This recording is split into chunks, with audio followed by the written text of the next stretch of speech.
இப்போ நம்ம stone sticking பண்ணி முடிச்சாச்சு. இப்போ தாஞ்சூர் பெயிண்டிங்கோட 4th ஸ்டெப் மக் ஒர்க் எப்படி பண்ணுறதுன்னு பார்க்கலாம். இப்போ நம்ம முன்னாடியே இந்த அரபிக் கம்மை வந்து ஹாட் வாட்டரில் ஊற வச்சுருந்தோம் இல்லையா, அதை நம்ம இப்போ நல்லா வடிகட்டி குப்பை எதுவும் இல்லாமல் எடுத்துக்கிறோம். இந்த அரபிக் கம்மை நான் எத்தனை நாள் எப்படி ஊற வச்சேன் அப்படிங்கிறத கிளாஸ் 2 வீடியோவில் சொல்லியிருக்கேன். அதை நீங்கள் ப்ளேலிஸ்ட்டில் போய் செக் பண்ணிக்கோங்க. இப்போ அதே மாதிரி நான் மக் பவுடரை ஊற வச்சுருந்தோம் இல்லையா, அதையும் நான் இப்போ ஃபில்டர் பண்ணி எடுத்துக்கிறேன். இந்த மக் பவுடரை எத்தனை நாள் ஃபர்மெண்ட் பண்ணுங்கிற டீட்டெயில்ஸை நான் கிளாஸ் 2 வீடியோ போடும் போது சொல்லியிருக்கேன். அதை நான் டிஸ்கிரிப்ஷனில் கொடுக்குறேன், செக் பண்ணிக்கோங்க. எங்களோட தாஞ்சூர் பெயிண்டிங் வீடியோஸ் வந்து நான் ஒரு ப்ளேலிஸ்ட்டில் டிஎன் கிரியேஷனில் இருக்கும். நீங்கள் அதையும் வரிசையாக பார்க்கணுன்னா செக் பண்ணிக்கோங்க. இப்போ ஃபில்டர் பண்ண இந்த மக் பேஸ்ட்டோட நம்ம அரபிக் க்ளூவையும் மிக்ஸ் பண்ண போகிறோம். க்ளூவையும் இன்னொரு வாட்டி இதே ஸ்டெய்னர் யூஸ் பண்ணி நம்ம ஃபில்டர் பண்ணியே ஆட் பண்ணிக்கலாம். இந்த ரேஷியோ வந்து 2:1. அதாவது நான் 8 ஸ்பூன் மக் பேஸ்ட்டுக்கு 4 ஸ்பூன் கம் யூஸ் பண்ணியிருக்கேன். 2:1 ரேஷியோவில். இதை நம்ம ரொம்ப நல்லா மிக்ஸ் பண்ணிக்கணும். இது நல்லா மிக்ஸ் பண்ணதுக்கப்புறம் இதை இப்படி ஊற்றி பார்த்தீங்கன்னா, மேலேருந்து இப்படி போர் பண்ணி பார்த்தீங்கன்னா, ஒரு ஸ்டிக் மாதிரி அப்படியே ஒன்றா அப்படியே கொட்டணும். அப்படி பிளாக்காக கொட்டக்கூடாது. ஒரு ஸ்டிக் மாதிரி அப்படியே கொட்டிச்சுன்னா நம்ம வந்து மக் ஒர்க் பண்ணும்போது நீட்டாக வரும். கிராக்ஸ் எதுவும் இருக்காது. இல்லைனா வந்து காஞ்சதுக்கப்புறம் அது வந்து பல்ஜாக இருக்கும். காஞ்சதுக்கப்புறம் அது ப்ரெஸ் ஆகிடும்.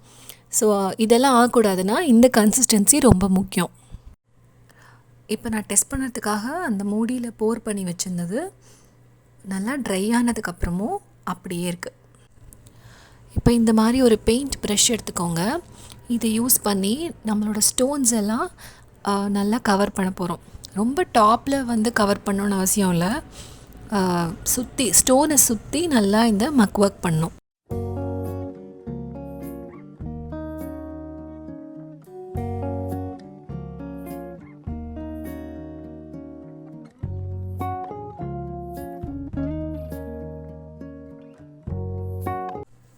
இப்போ நம்ம பார்டர்ஸ் ஃபுல்லாக பண்ணி முடிச்சாச்சு.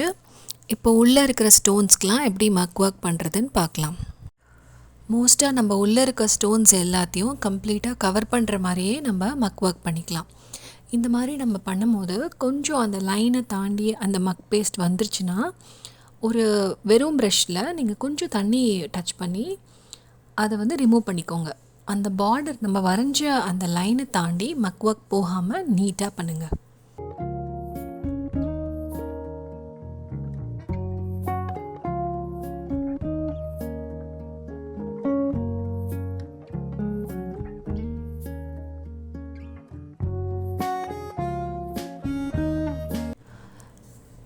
இப்போ நம்ம ஃபுல்லாக வந்து மக் ஒர்க் பண்ணி எல்லா ஸ்டோன்ஸையும் கவர் பண்ணிட்டோம் இல்லையா. இப்போ ஸ்டோன் மட்டும் தெரிகிற மாதிரி பார்டர்ஸில் மக் ஒர்க் இருக்க மாதிரி நம்ம மெதுவாக இந்த மக் ஒர்க் ட்ரை ஆனோன்னே ரிலீஸ் பண்ணி விடணும். அது எப்படி பண்ணுறதுன்னு நான் சொல்கிறேன். இப்போ நான் இந்த ஸ்டோன்ஸ்க்கு மேலே இருக்கிற மக் ஒர்க்கெல்லாம் ரிமூவ் பண்ணியிருக்கேன். இப்போ பார்டர்ஸில் மட்டும் மக் ஒர்க் இருக்குது. இதை எப்படி பண்ணுறதுன்னு நான் காட்டுறேன். இப்போ பார்டரோட இந்த பகுதியை நான் அன்ஃபினிஷ்டாக விட்டுருக்கேன்ல, இதில் வந்து எப்படி மக் ஒர்க்கை ரிமூவ் பண்ணுறதுன்னு காட்டுறேன். ஒரு ப்ரஷ்ஷில் இந்த மாதிரி தண்ணி தொட்டு ஈரம் பண்ணிக்கோங்க. இப்போ ஏதாவது ஒரு ஷார்ப்பான டூல் வச்சு அந்த ஸ்டோனுக்கு மேலே இருக்கிற அந்த மாவை மட்டும் நீங்கள் பொறுமையாக ஸ்க்ராட்ச் பண்ணி ரிமூவ் பண்ணுங்கள். நான் வந்து பேலட் நைஃப் யூஸ் பண்ணி இதை ரிமூவ் பண்ணுறேன். நீங்கள் வந்து டூத் பிக் இல்லை ஃபோக் யூஸ் பண்ணி கூட ரிமூவ் பண்ணலாம். ஈஸியாக வரும்.